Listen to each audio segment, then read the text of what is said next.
One of the things that oil companies and gas companies and geologists always kind of knew is that there were pockets of oil and natural gas under big rock formations, big layers of rock that you couldn't get at by drilling straight down. So this process involves drilling horizontally. Fracking gets its name from hydraulic fracturing.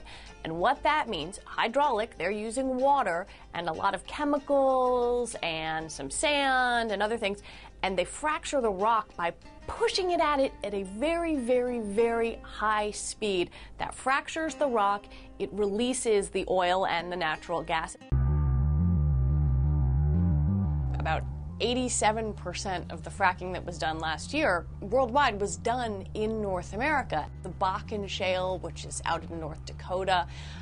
You have the Marcellus Shale, which sort of spreads through New York and Pennsylvania. So that's the kind of rock, shale, that you find these oil and gas pockets underneath. The U.S. doesn't have that much oil or gas if you look at it compared to the rest of the world. And also remember, there are a lot of places in the U.S. where you can't drill for oil and gas. The government only allows it in some places, so they allow fracking in different places than they do, say, traditional oil drilling. It is also, and can be less expensive, to frack for natural gas in, say, Pennsylvania than it is to drill for oil off the coast of Louisiana.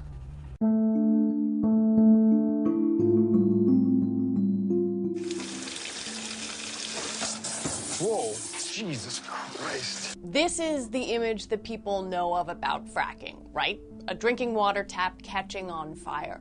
That happens when you have methane in the drinking water. So what you hear from advocates, environmentalists, folks who live near there, is that the drinking water is contaminated either because there's natural gas in it or because those chemicals that are being used to kind of push the fluid down into the rock, fracture it, that could seep into groundwater. A lot of these chemicals are dangerous, but we don't quite know exactly what's in it because nobody requires the companies to say exactly what's in it, and they say that if they told us the secret ingredients, that would put their business model at risk.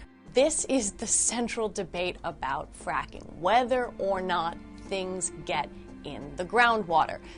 The companies who do this say, no, it's completely safe, largely because there's space, there's a lot of rock in between the fracking operations and drinking water, be it wells or reservoirs.